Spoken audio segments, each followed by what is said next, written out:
नमस्ते और स्वागत है। कॉस्मोस ये कार्ल सेगन द्वारा लिखी गई एक मशहूर किताब है। कॉस्मोस एक ऐसी किताब है जो हमारी जागरूकता के दरवाजे खोलती है। इसमें कार्ल सेगन ने ब्रह्मांड के रहस्यों, समय के सफ़र और इंसानी जिज्ञासा के बारे में लिखा है। ये सफ़र एक विज्ञान की किताब नहीं बल्कि एक यात्रा है जो हमें दिखाती है कि हम कहाँ से आए हैं, हम क्या हैं और हम कहाँ जा रहे हैं। कॉस्मोस एक ऐसी कहानी है ब्रह्मांड की जो न सिर्फ हमारे ज्ञान को गहरा करती है बल्कि हमारे मन को विस्तार भी देती है। तो चलिए इस अद्भुत सफ़र की शुरुआत करते हैं। चैप्टर 1 का नाम है the shore of the cosmic ocean. शोर का मतलब है किनारा। इस चैप्टर में कार्ल सेगन बताते हैं कि ब्रह्मांड कितना विशाल और रहस्यमयी है।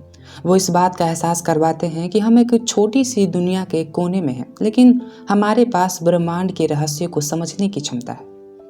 इस चैप्टर में वो कॉस्मोस का एक ओवरव्यू देते हैं और हमें ये सोचने पर मजबूर करते हैं कि हमारी जगह इस विशाल ब्रह्मांड में क्या है। कार्ल सेगन कॉस्मोस को एक समुद्र के रूप में देखते हैं जिसमें हर एक तारा, प्लैनेट और गैलेक्सी एक बूंद के समान है। वो कहते हैं कि पृथ्वी इस समुद्र के किनारे पर एक बिंदु की तरह है, एक छोटी सी जगह जहां हम अपनी ब्रह्मांड की यात्रा शुरू करते हैं। कॉस्मोस की विशालता को समझाने का एक चमत्कारी और इंस्पिरेशनल अनुभव है क्योंकि इसमें हर चीज़ इंटरकनेक्टेड है। हर गैलेक्सीज में हजारों तारे हैं और हर तारे के आसपास अपनी दुनिया हो सकती है। सेगन इस चैप्टर में एक बहुत ही इम्पोर्टेंट चीज़ के बारे में समझाते हैं, वो है कॉस्मिक कैलेंडर। इस कैलेंडर का यूज़ करके वो ब्रह्मांड के 13.8 अरब साल के इतिहास को एक साल में फिट करते हैं। अगर बिग बैंग 1 जनवरी को हुआ था तो पृथ्वी 1 सितंबर के आसपास बनी। जीवन का जन्म 25 दिसंबर को होता है और ह्यूमन का अस्तित्व सिर्फ कैलेंडर के आखिरी कुछ सेकंड में दिखाई देता है। 31 दिसंबर की रात 11:59 और 59 सेकंड पर। यह कॉन्सेप्ट हमें दिखाता है कि इंसानी इतिहास ब्रह्मांड के इतिहास के सामने कितना छोटा है, लेकिन इसका अर्थ ये भी है कि हमने कितनी तेजी से विकास किया है। कॉस्मिक कैलेंडर हमें सिखाता है कि हमारी समझ और विज्ञान की यात्रा अभी शुरू हुई है। सेगन इस बात पर भी जोर देते हैं कि इंसानी क्यूरियोसिटी और एक्सप्लोरेशंस की शक्ति हमें नए प्लैनेट्स और गैलेक्सीज के रहस्य तक ले जाती है। प्राचीन युग में लोग तारों को देखते और उनका मतलब समझने की कोशिश करते थे। आज टेलीस्कोप के जरिए हम तारों और गैलेक्सीज की तस्वीरें लेते हैं और उनकी गति का अध्ययन करते हैं और ये ब्रह्मांड के रहस्यों को समझने की कोशिश करते हैं। एक और महत्वपूर्ण बात वो समझाते हैं कि we are made of star stuff. इसका मतलब है कि हमारा शरीर जो एटम है वो कभी न कभी तारों के अंदर बने थे। इस बात से हमें ये समझ आता है कि कॉस्मोस और हम कितने इंटरकनेक्टेड हैं। हम सब ब्रह्मांड के ही एक हिस्सा हैं। कॉस्मोस का अध्ययन करते वक्त सेगन हमें ये याद दिलाते हैं कि ये सिर्फ विज्ञान का विषय नहीं, एक कल्पना और जज्बा का भी विषय है। ब्रह्मांड की खोज करना सिर्फ नए प्रश्नों के जवाब ढूंढने का काम नहीं बल्कि ये मानवता का सपना है। एक ऐसी यात्रा जो हमें हमारे असली होने का एहसास दिलाती है। इस चैप्टर का कोर मैसेज ये है कि ये चैप्टर हमें ये सिखाता है कि ब्रह्मांड कितना विशाल है और उसके सामने हम कितने छोटे हैं, लेकिन ये भी याद दिलाता है कि हम कॉस्मोस का एक हिस्सा हैं और हमारे पास उसे समझने की शक्ति है। हमारी यात्रा अभी शुरू हुई है और कॉस्मोस के समंदर में घुसने का जज्बा ही हमारे आगे बढ़ने की शक्ति देता है। अब हम आगे बढ़ते हैं, आते हैं चैप्टर 2 पे, जिसका नाम है one voice in the cosmic fugue. इस चैप्टर में कार्ल सेगन जीवन के उद्यम विकास और ब्रह्मांड में उसकी जगह के बारे में बताते हैं। वो ये समझाते हैं कि जीवन एक कॉस्मिक सिम्फनी का एक छोटा लेकिन इम्पोर्टेंट हिस्सा है। इसमें वो बायोलॉजिकल एवोल्यूशन, डीएनए का रोल और पृथ्वी पर जीवन की अनेकता के बारे में चर्चा करते हैं।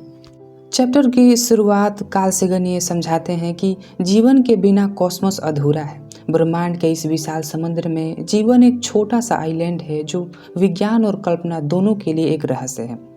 जीवन की शुरुआत कैसे हुई, ये एक बड़ा सवाल है। कार्ल सेगन बताते हैं कि पृथ्वी पर जीवन बिलियंस ऑफ ईयर्स पहले शुरू हुआ था। सब कुछ सिंपल मॉलिक्यूल्स ने कंबाइन करके एक सेल्स का निर्माण किया। वो डीएनए के कॉन्सेप्ट को समझाते हैं, एक मॉलिक्यूल जो जीवन के ब्लूप्रिंट को अपने अंदर रखता है। डीएनए हर जीव के जेनेटिक कोड है जो बताता है कि वो कैसे दिखेंगे और कैसे फंक्शंस करेंगे। सेगन ये हाईलाइट करते हैं कि डीएनए के अंदर जो जेनेटिक इन्फॉर्मेशन है वो पृथ्वी पर हर ऑर्गेनिज्म को एक दूसरे से जोड़ती है। सेगन एवोल्यूशंस का कॉन्सेप्ट भी इंट्रोड्यूस करते हैं। वो ये बताते हैं कि कैसे सिंपल ऑर्गेनिज्म धीरे धीरे कॉम्प्लेक्स बन गए।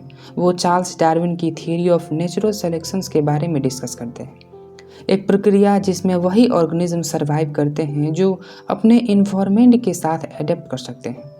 पृथ्वी पर जीवन की अनेकता यानी बायोडाइवर्सिटी इसी प्रक्रिया का परिणाम है। एक और इंटरेस्टिंग बात जो सेगन बताते हैं वो ये है कि जीवन सिर्फ पृथ्वी तक सीमित नहीं हो सकता। अगर कॉस्मोस इतना बड़ा है तो ये संभव है कि किसी और प्लैनेट पर भी जीवन हो। वो ये एक्स्ट्रा टेरेस्ट्रियल लाइफ के संभावना के बारे में स्पेकुलेट करते हैं और ये कहते हैं कि अगर हम कॉस्मिक फिग्यू का एक वॉइस हैं तो शायद और वॉइसेस भी हों। सेगन एम्फसाइज करते हैं कि जीवन एक साइकिल का हिस्सा है। हम सब तारों के अंदर बने मॉलिक्यूल से बने हैं। जब तारे मरते हैं तो वो अपने अंदर एक एलिमेंट को कॉस्मोस में फैला देते हैं, जिससे नए प्लैनेट्स और नए ऑर्गेनिज्म बनते हैं। ये बात हमें ये समझाने में मदद करता है कि जीवन और कॉस्मोस एक दूसरे से अलग नहीं है, बल्कि एक ही कहानी के पार्ट्स हैं।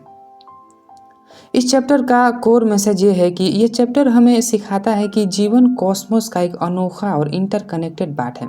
हमारे डीएनए और एवोल्यूशन ये दर्शाता है कि ऑर्गेनिज्म एक दूसरे से जुड़े हुए हैं। पृथ्वी पर जीवन की अनेकता एक अद्भुत चीज़ है, लेकिन ये भी संभव है कि हम यूनिवर्स में अकेली आवाज़ ना हो। अब हम आगे बढ़ते हैं चैप्टर 3 पे, जिसका नाम है the harmony of world. Harmony मतलब तालमेल।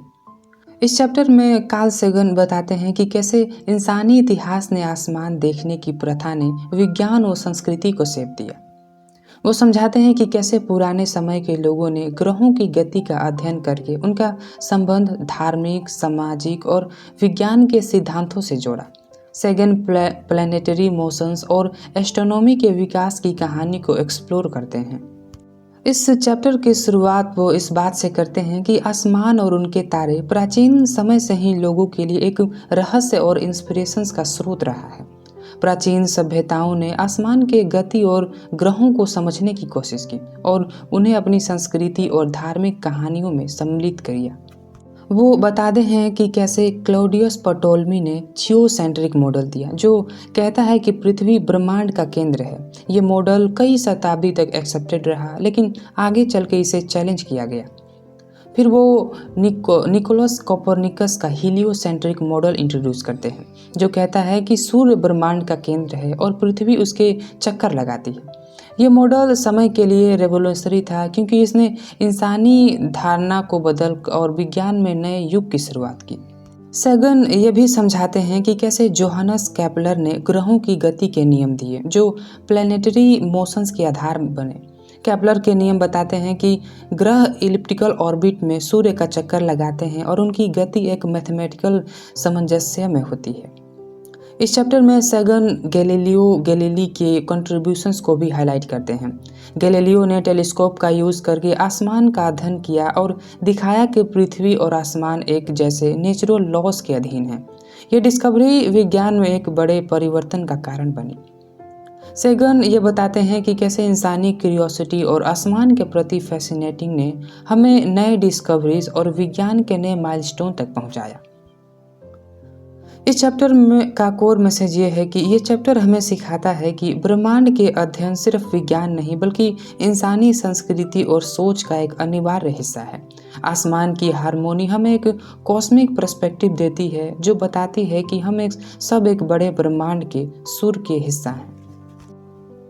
अब हम आते हैं चैप्टर 4 पे, जिसका नाम है हेवन एंड हेल, मतलब स्वर्ग और नरक।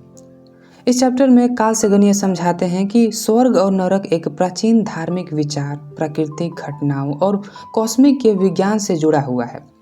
वो एक्सप्लोर करते हैं कि धरती पर होने वाली विनाशकारी घटनाएं जैसे मीटियोर इम्पैक्ट और वोल्केनिक इरप्शंस कैसे इंसानी इमेजिनेशंस में नरक के विचार को जन्म देती है।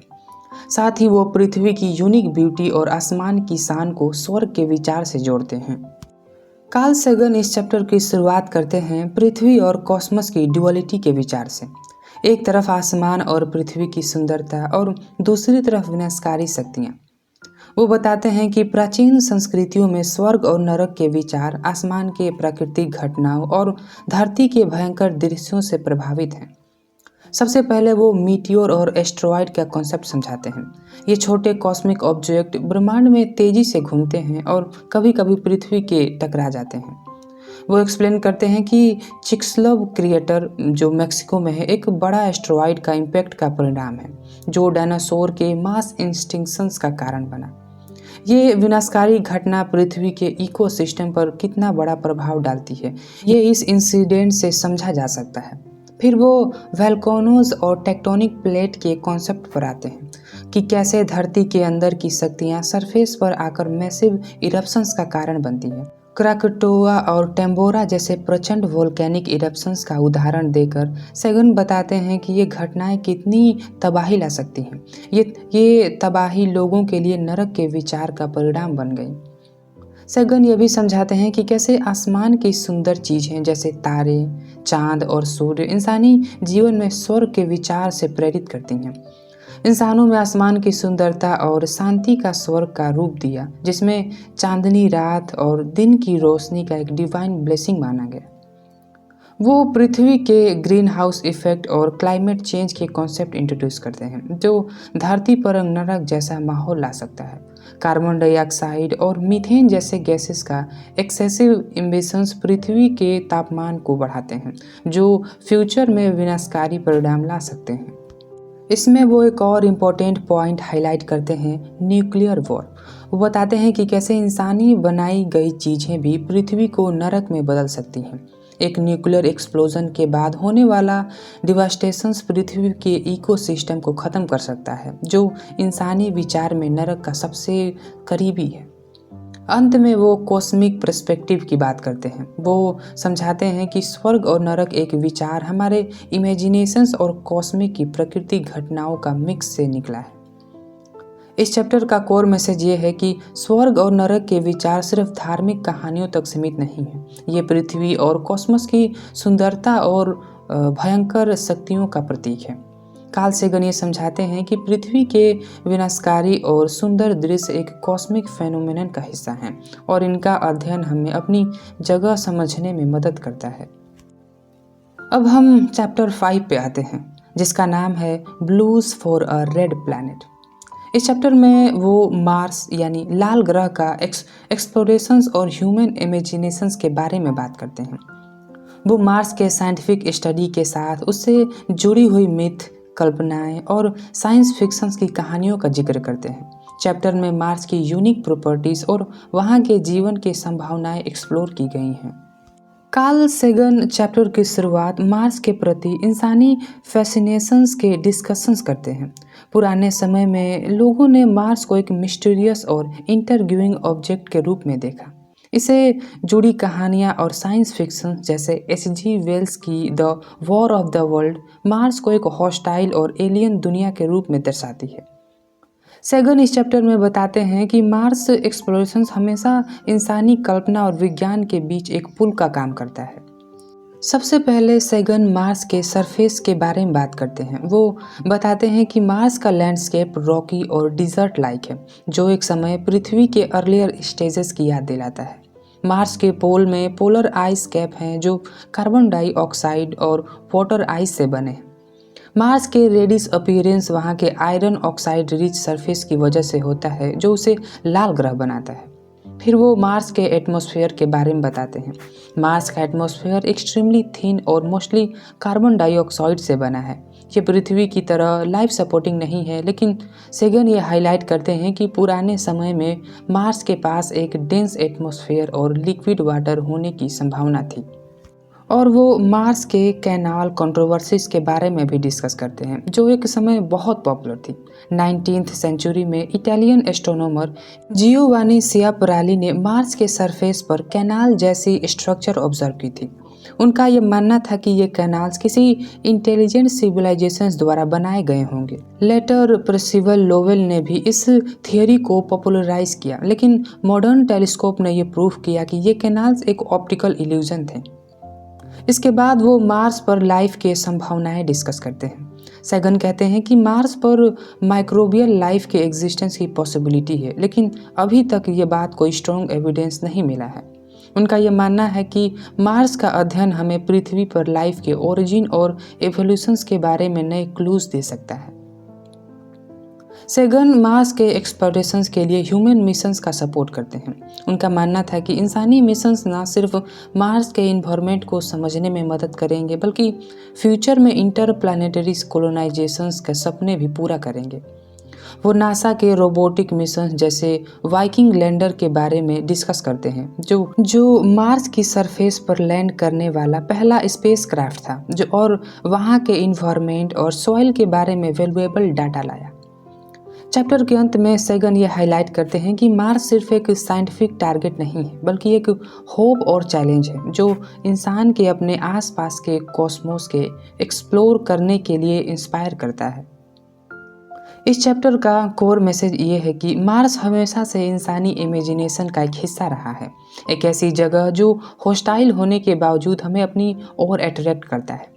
ये चैप्टर ये दिखाता है कि मार्स के एक्सप्लोरेशंस ने हमारे विज्ञान और कल्पना के बीच एक डीप कनेक्शन बनाया है। मार्स के अध्ययन हमें अपने पास्ट, प्रेजेंट और फ्यूचर के बारे में नए सवाल पूछने और उनका जवाब ढूंढने के लिए इंस्पायर करता है।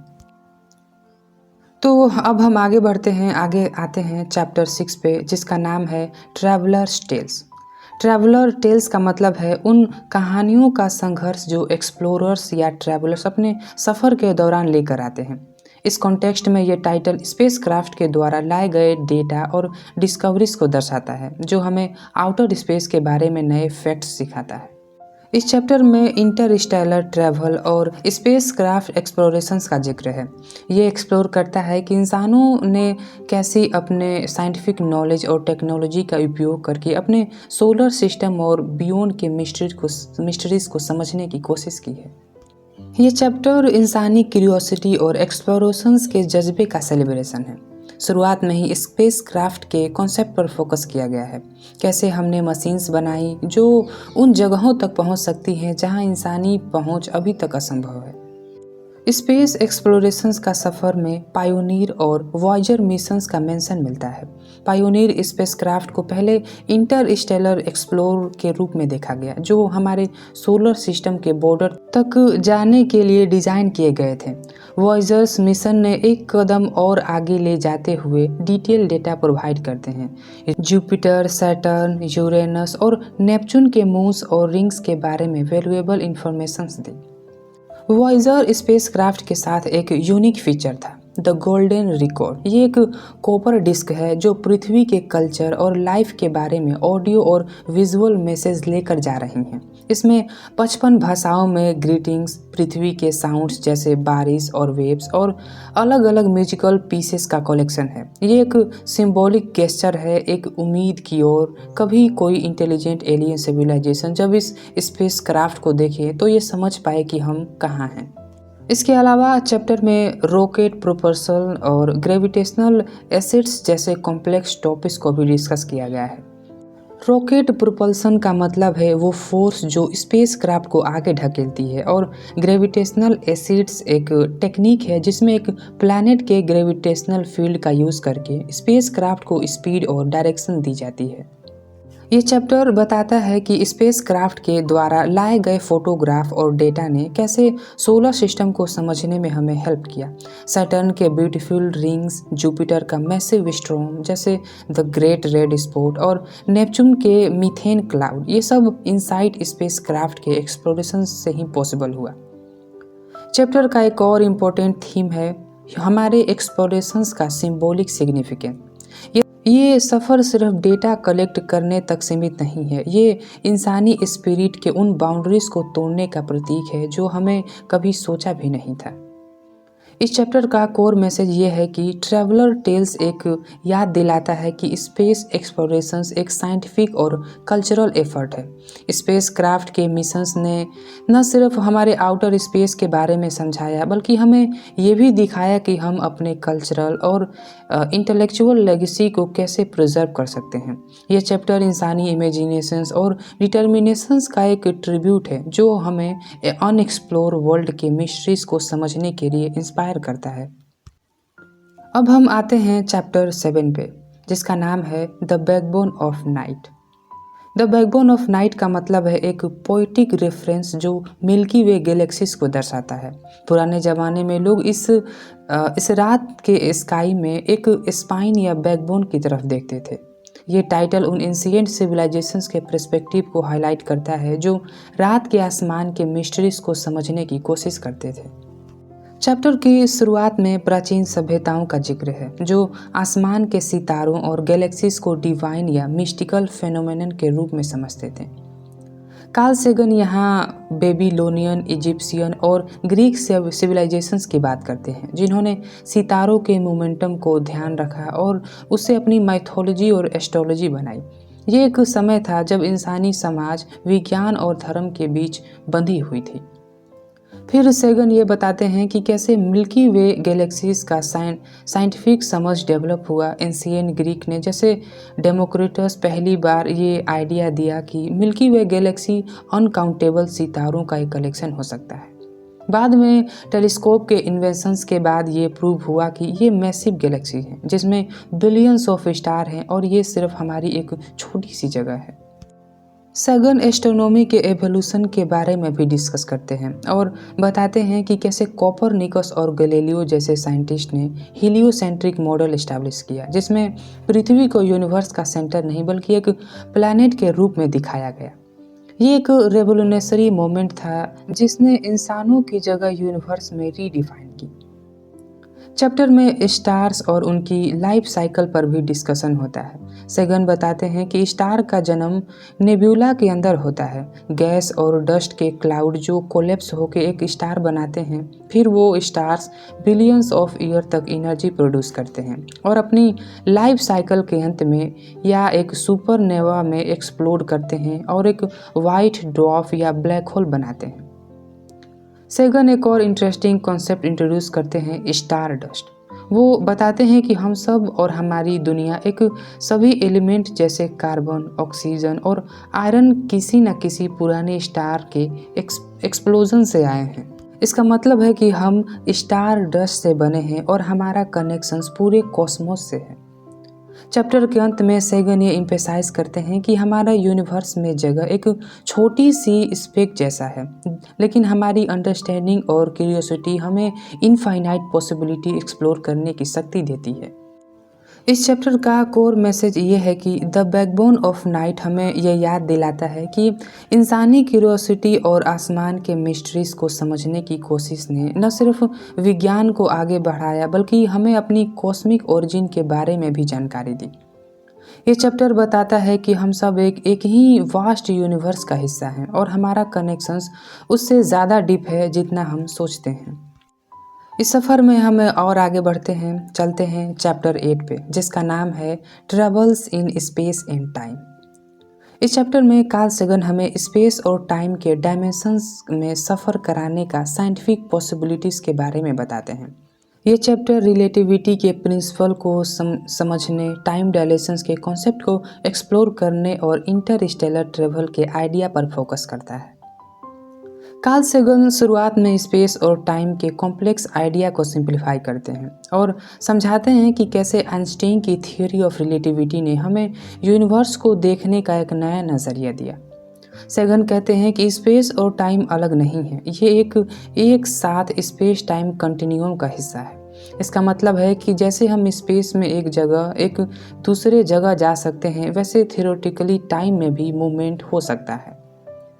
टाइम डायलेशन का कॉन्सेप्ट यहाँ डिस्कस होता है। सेगन बताते हैं कि अगर कोई स्पेसक्राफ्ट लाइट के स्पीड के करीब ट्रैवल करे तो उसके अंदर टाइम का बहाव लोगों के कंपैरिजन में धीरे चलेगा। इसका एक फेमस एग्जाम्पल एस्ट्रोनॉट और धरती के बीच का टाइम डिफरेंस है, जिसमें एक एस्ट्रोनॉट फ्यूचर में जा सकता है अगर वो हाई स्पीड में ट्रैवल करे। इसके बाद सेगन इंटरस्टेलर ट्रैवल की चैलेंजेस पर बात करते हैं। हमें पता है कि स्टार्स और गैलेक्सीज के बीच का डिस्टेंस अनइमेजिनेबल है। लाइट के स्पीड पर भी एक स्टार तक पहुंचने में कई साल लग सकते हैं। ये बात स्पेस ट्रैवल को एक साइंटिफिक और टेक्नोलॉजिकल चैलेंज बनाती है। चैप्टर में वर्म होल का कॉन्सेप्ट भी इंट्रोड्यूस किया गया है। ये एक थ्योरेटिकल पैसेज है जो स्पेस टाइम में शॉर्टकट के रूप में काम कर सकता है। अगर वर्म होल रियल हैं तो हमें स्पेस के डिस्टेंस पॉइंट को डायरेक्टली कनेक्ट करने का तरीका दे सकता है, जैसे टाइम और डिस्टेंस दोनों का ओवरकम किया जा सके।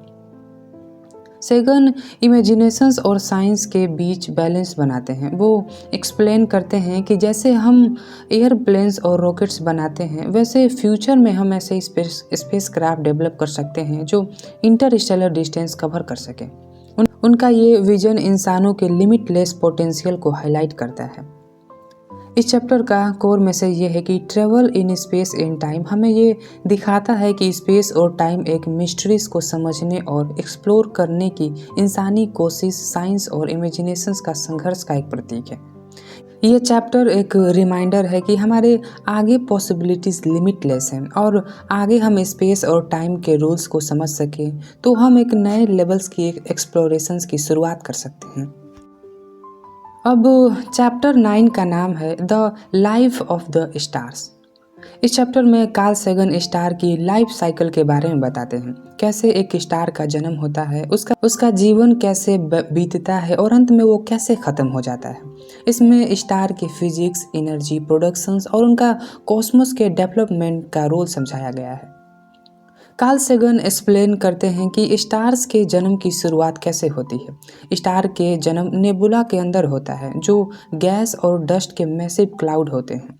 जब ये क्लाउड कोलैप्स करते हैं तब गैस और डस्ट की कंप्रेशन इतनी ज़्यादा होती है कि न्यूक्लियर फ्यूज़न शुरू हो जाती है और एक स्टार का जन्म होता है। न्यूक्लियर फ्यूज़न एक की प्रोसेस है जो स्टार के अंदर होता है। ये हाइड्रोजन को हीलियम में बदलता है और इसी से एक स्टार अपनी लाइट और एनर्जी प्रोड्यूस करता है। सेगन इस प्रोसेस को सिंपल लैंग्वेज में समझाते हैं और बताते हैं कि यही रीजन है कि स्टार्स बिलियंस ऑफ ईयर्स तक शाइन करते हैं। इसके बाद सेगन स्टार की लाइफ साइकिल के डिफरेंट स्टेजेस के बारे में बताते हैं। वो इसको 3 स्टेज में डिफाइन करते हैं। पहला मेन सीक्वेंस, दूसरा फिर रेड जाइंट फेज और तीसरा स्टार की डेथ हो जाती है। पहला मेन सीक्वेंस फेज में स्टार के जीवन का सबसे लंबा और स्टेबल फेज होता है, ये जब न्यूक्लियर फ्यूजन हो रहा होता है।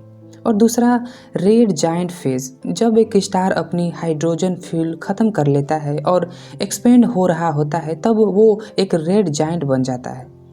और उसके बाद डेथ, स्टार डेथ, जब स्टार के अंदर एनर्जी प्रोडक्शन बंद हो जाती है तब वो कोलैप्स कर जाता है और अपनी मास के हिसाब से या तो एक वाइट ड्वार्फ बनता है या तो न्यूट्रॉन स्टार या एक ब्लैक होल बन जाता है।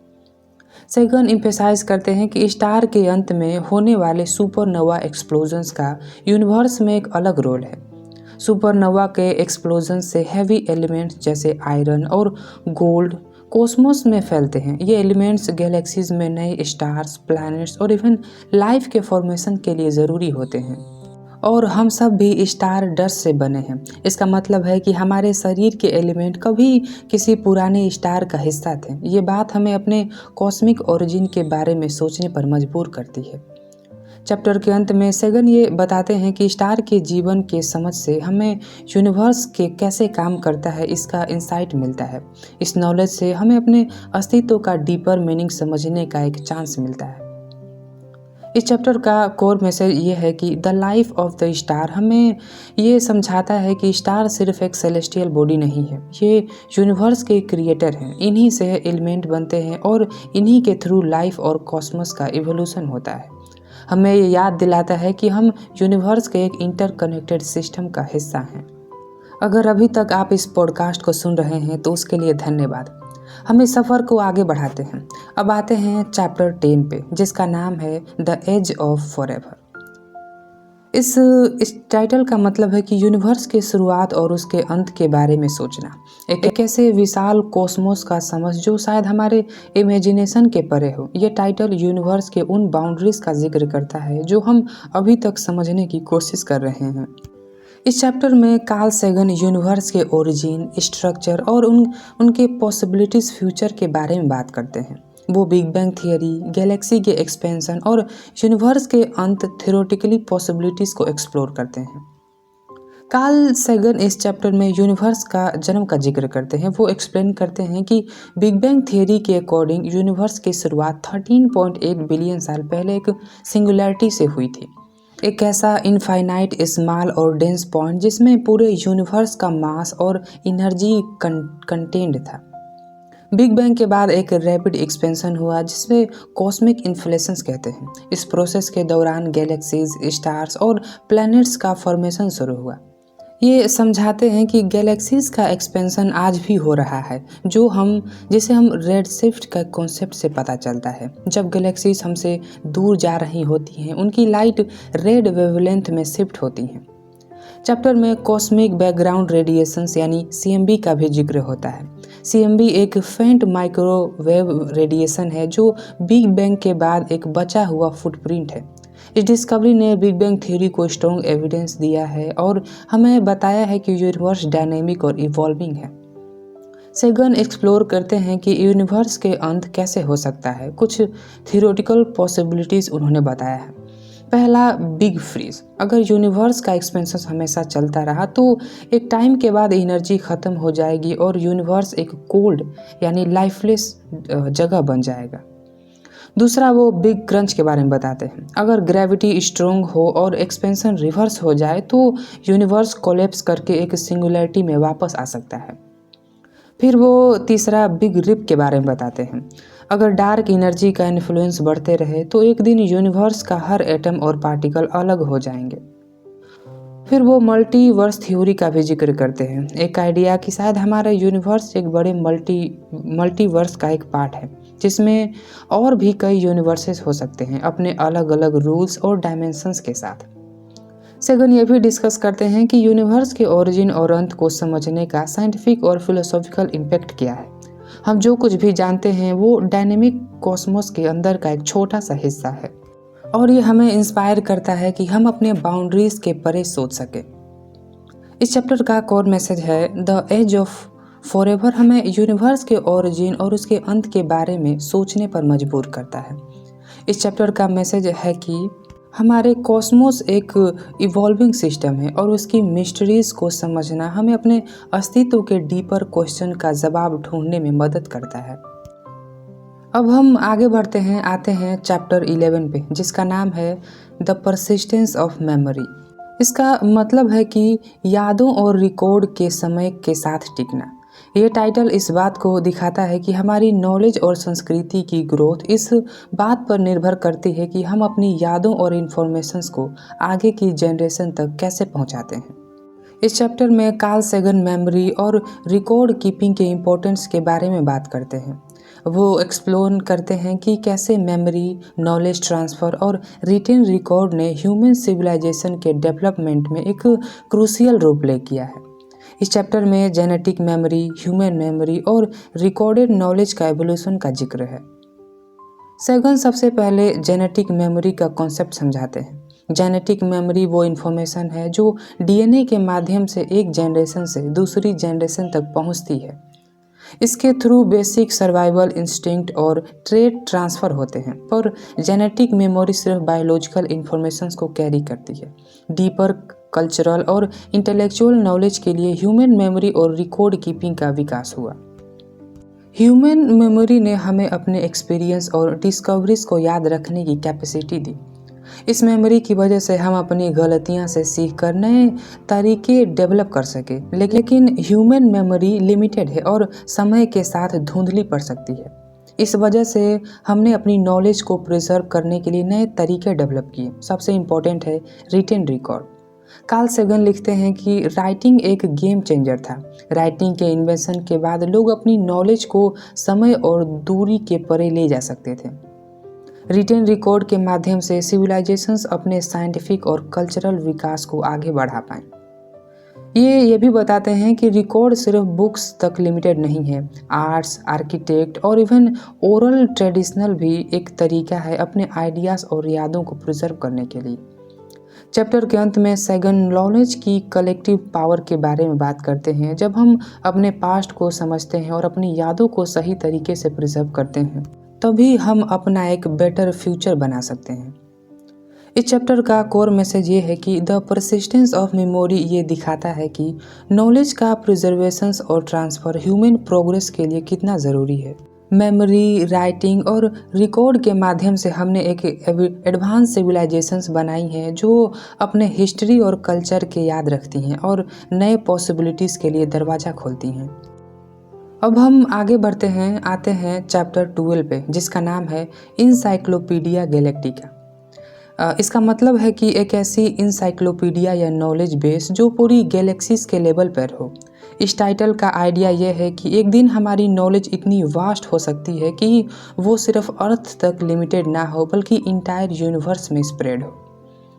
इस चैप्टर में वो हमारे नॉलेज के स्प्रेड और उसके गैलेक्टिक स्केल तक पहुंचने के बारे में बात करते हैं। वो डिस्कस करते हैं कि हमारी सिविलाइजेशंस का नॉलेज एक दिन इतना एडवांस हो सकता है कि वो पूरे गैलेक्सी में स्प्रेड हो सकता है। ये चैप्टर इस आइडिया पर फोकस करता है कि कैसे हम अपनी नॉलेज को प्रिजर्व कर सकते हैं और इसे आगे की सिविलाइजेशन तक पहुंचा सकते हैं। सेकंड, ये चैप्टर इस आइडिया पर फोकस करता है कि हमारी सिविलाइजेशंस के नॉलेज को प्रिजर्व करना इतना ज़रूरी क्यों है ताकि वो फ्यूचर सिविलाइजेशंस तक पहुंचा सके। इस चैप्टर में वो इंसाइक्लोपीडिया गैलेक्टिक का कॉन्सेप्ट को एक्सप्लेन करते हैं, जो एक गैलेक्टिक स्केल पर ह्यूमन नॉलेज और विजडम को प्रिजर्व करने का एक आइडिया है। सेगन ये बताते हैं कि जिसे हम आज अपने बुक्स, आर्काइव्स और लाइब्रेरी में रखने वाले नॉलेज समझते हैं, वो फ्यूचर में स्पेस फेयरिंग सिविलाइजेशंस तक रीच कर सकता है। हमारे नॉलेज को एक इंटरस्टेलर लेवल तक एक्सपेंड करना इस एक पॉसिबिलिटी जहाँ एक ऐसा लाइब्रेरी हो जो प्योर गैलेक्सीज के आइडियाज़, टेक्नोलॉजीज़ और कल्चर को एक रिकॉर्ड रखे। सेकंड, डिस्कस करते हैं कि स्पेस एक्सप्लोरेशंस के थ्रू हम अपनी नॉलेज को प्रिजर्व करने की स्ट्रेटजीज डेवलप कर सकते हैं, जैसे पायोनियर, प्लेक्यू और वाइजर गोल्डन रिकॉर्ड जैसे मिशंस, जिन्होंने हमें अपने अर्थ के इंफॉर्मेशंस और ह्यूमैनिटी के बारे में डाटा रखता है। एक स्टेप टुवर्ड इंस्टेलर कम्युनिकेशन है। ये रिकॉर्ड फ्यूचर सिविलाइजेशंस तक हमारी एग्जिस्टेंस और कल्चरल हेरिटेज को पहुंचाने का एक तरीका है। सेगन ये भी कहते हैं कि हमारी सिविलाइजेशंस को अपने नॉलेज को ठीक से प्रिजर्व करना होगा, वरना वो कभी भी हमारे लिए अनअवेलेबल हो सकता है। जैसे कि कई पुरानी सिविलाइजेशंस के नॉलेज हमारे लिए अब एक्सेसिबल नहीं है, इसलिए आर्काइव्स और डेटाबेस का मेंटेनेंस बहुत इंपॉर्टेंट हो जाता है। चैप्टर में वो कम्युनिकेशंस अक्रॉस गैलेक्सीज के पॉसिबिलिटी पर भी डिस्कस करते हैं। अगर हम एक दिन दूसरे सिविलाइजेशन से कनेक्ट करते हैं तो अपने नॉलेज को शेयर करने के लिए हमारे पास एक सिस्टम होना चाहिए जो सिंपल और यूनिवर्सल हो। ये आइडिया ये बताता है कि एक दिन हमारी गैलेक्टिक इंसाइक्लोपीडिया न सिर्फ ह्यूमन सिविलाइजेशंस तक बल्कि दूसरे गैलेक्टिक सिविलाइजेशंस तक भी पहुंच सकती है।